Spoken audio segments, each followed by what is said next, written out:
Been training for 37 years, I think it is. And only, well, Mochizuki Sensei learnt his first Budo from a man who was at the Battle of Ueno, I think in 1878, the Battle of Ueno. So in my lifetime, I have seen Budo change quite a bit. And the way that we trained in the 1980s is not the way that that most people train in the 2020s. And the way that I trained in the 1980s was probably also not really the way that someone trained in the 1880s, although it probably was still fairly close to how we trained in the 1920s. So over 100 years, Budo has changed quite a great deal. It's actually become Budo, not Bujutsu, because nobody is taking this to war, because it is outside of the context which it used to exist in. There just isn't a feudal Japan anymore, just as there isn't a feudal Europe anymore. And unfortunately, sometimes when people don't have a context, well, I shouldn't say unfortunately, when we don't have a context for something, we look for new context. And unfortunately, many people live in considerable denial when they put on their hakama and pick up their bokto or dato also, and really live in great denial of that, and really swear they're stepping back 300 years, 400 years, 500 years in time, even if they're in the middle of the United States in 2021. And I'm sorry, you're just not. And even if you move to Tokyo, you still won't be. It doesn't exist anymore, and it's not coming back. This seems to be very emotive for many people. Many people want to imagine that that's not true.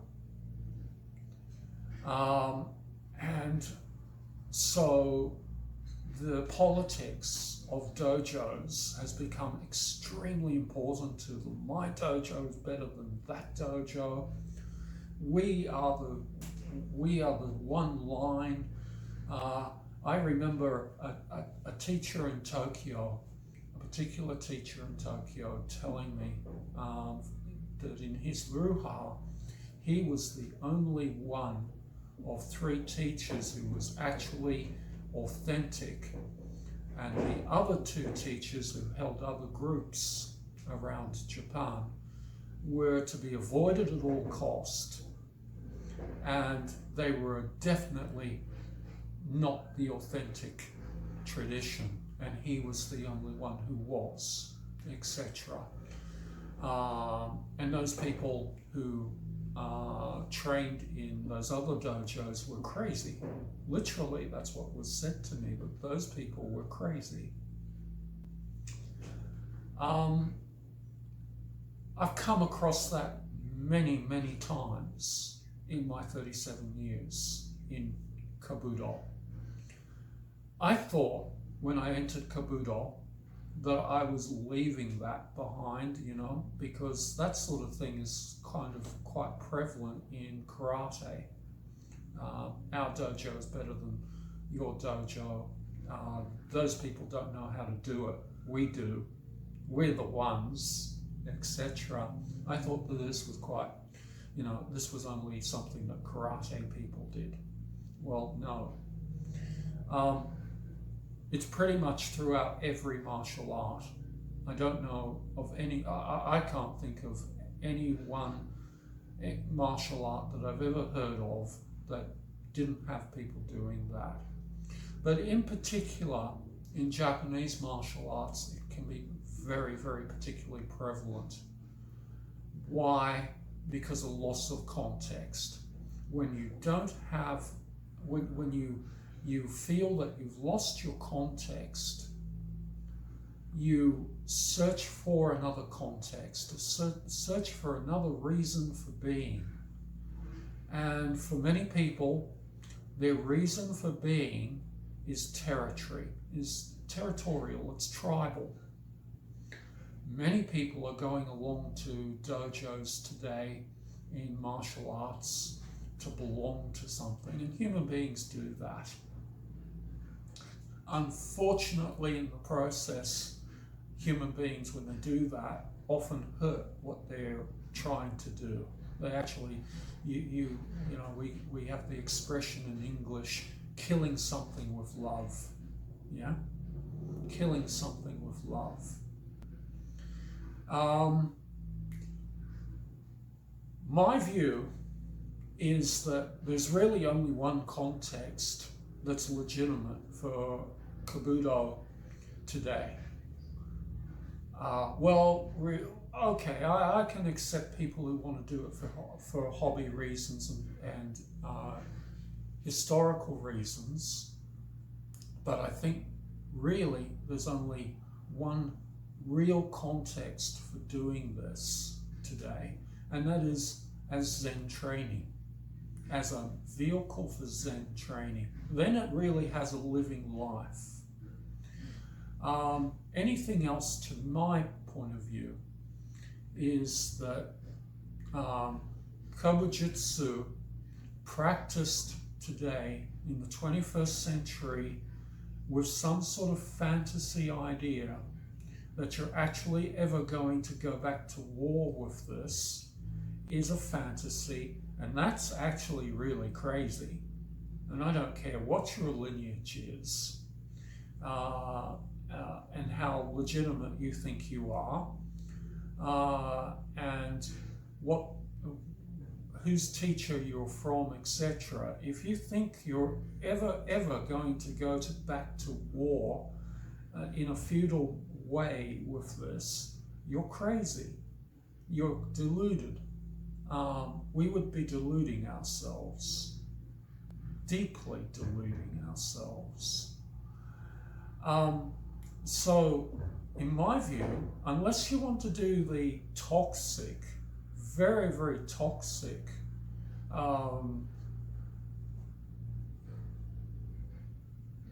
delusion of tribal politics, of making your training into a time where you come together and you prove that your dojo in your mind is better than everybody else's dojo, and that's all that matters to you, because that's really severely toxic. Then the only thing left, in my view, is taking this and rising with it.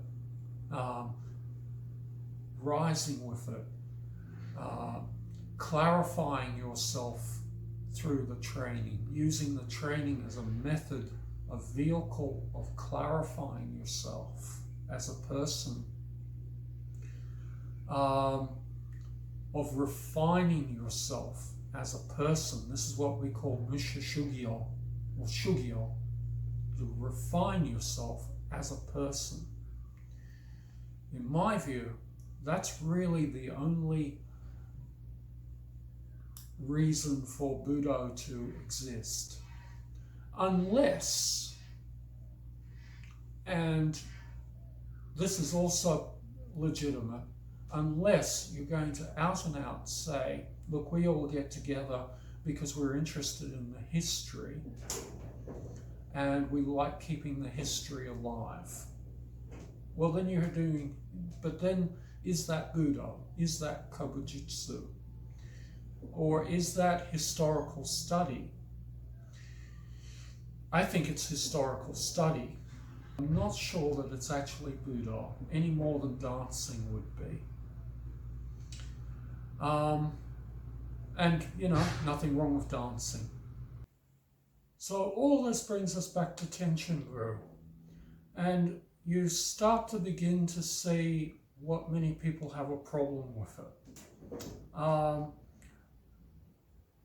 Mostly, we're talking about uptight politics.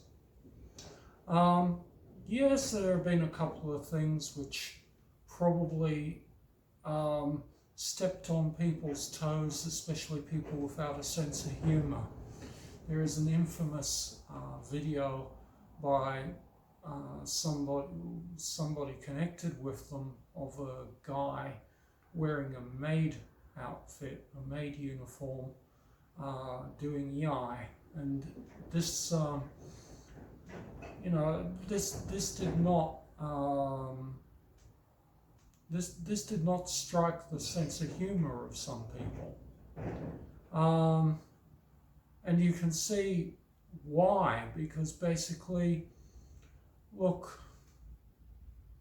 when you are removed, when you are struggling for context for what you do, you get territorial. You begin to see things that aren't there. And I think that's the case here. People seeing things that aren't there. There's also, some people have also raised the question of whether they're legitimate or whether they're a recreated Ryuha or not, etc. Really, personally, I couldn't care less. And I don't think anyone else should. There are many Ryuha which claim to have many centuries of continual connection from generation to generation, which are just out of context today. They're just not in context. They've lost the daimyo, fief, that they worked for since the 20th century. They've lost the purpose for existence since the 20th century. As working as security people or soldiers or something like that, as I said earlier, they've lost all that context. So where do you draw the line of what is legitimate? As I said, to me, legitimacy is what you are doing most of all. Yes, to a certain degree, who did you learn it from? That can be important if the teacher is good. But also, sometimes, when people are training in legitimate dojo, and I'm not saying in any way they're not legitimate, sometimes the teacher is not good. And, you can collect nice certificates of authenticity about what you're doing from somebody who doesn't know what they're doing.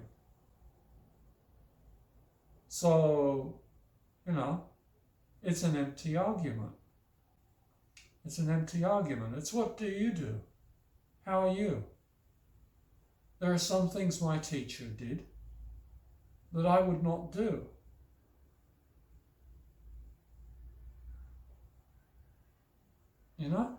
There are some things I do that my teacher would not do.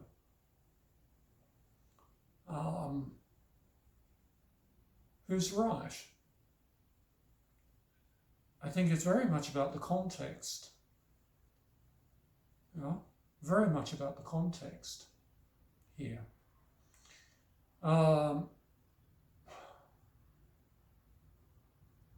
Look, I think, in my view, you should be training hard. You should be training enough to get calluses on your hands.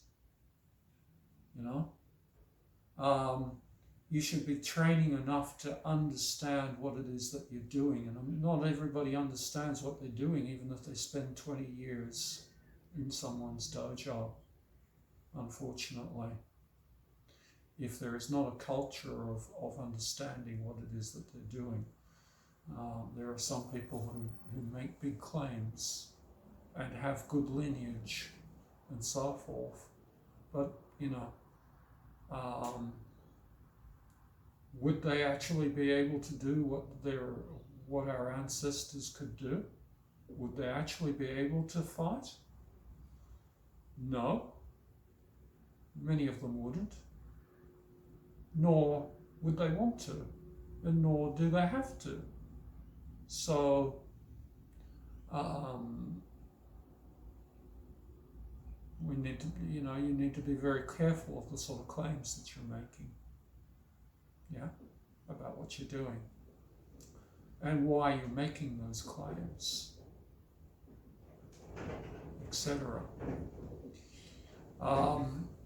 Look, I've met people who told me that they had done kendo, for example, when they were children, and then all of their adult life they had never trained, and then they come back to kendo, done 1 year of kendo and paid some money, and all of a sudden they're fifth dan.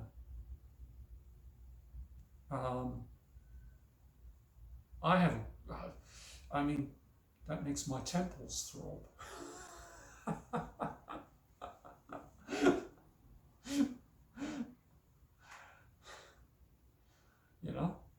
But they belong to a legitimate organization, that does that. It's a worldwide organization and it's legitimate, and it gives out ranks like that. So who can talk, But what can you do? What can you do? What have you done? What have you done in your training? That's what you should really worry about. What have you done? Never mind what has the other person done too much. I don't really like it when I hear someone making various claims about themselves and inviting various people to political affiliations which are clearly weak and superficial. But at the end of the day, I know what I've done, and if they want to do that, it's not as though it's the secret that they think it is. Many of us are, many people tend to be proud, who strut around like geese, often think that nobody sees what they're doing.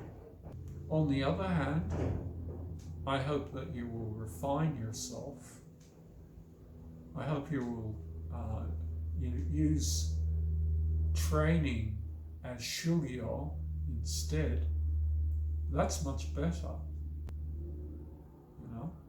Use it as shugyo, refining yourself instead. Then it doesn't matter about this group and that group and whether they're recreated or they have a continuous line or something like that. Look, if somebody can recreate a dead line but do it really well, why not? I don't think there's any reason not to. I know Mochizuki Meijin came in for some. He pushed a lot of noses out of joint in Japan at times. He got into a bit of political trouble with some people in the Budo world because he insisted that the training be authentic. And he started in, I think, 1912, maybe 1912. And his teacher had been to the Bonshin War. Yeah?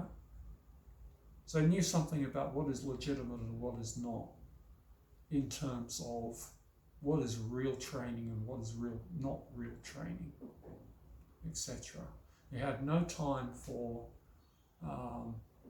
that sort of, I don't know, political rubbish and mopsy-flopsy martial arts, etc., being passed off as Budo and so forth, and swords, people stroking their swords. And I think that's quite correct. Not because you're going to go fight wars or protect the daimyo or something like that, but because this thing called Budo, martial way, is a way to refine yourself. And that's the good fight, and that's a never-ending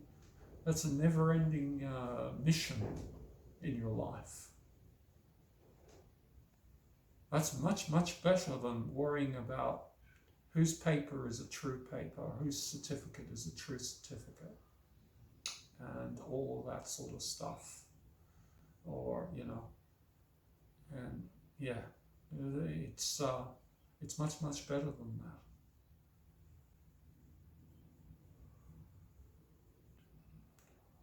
Please like, subscribe, and consider becoming a member of the channel. Consider getting in contact about training. You'll find links in the description below. And yeah, I hope we answered some questions.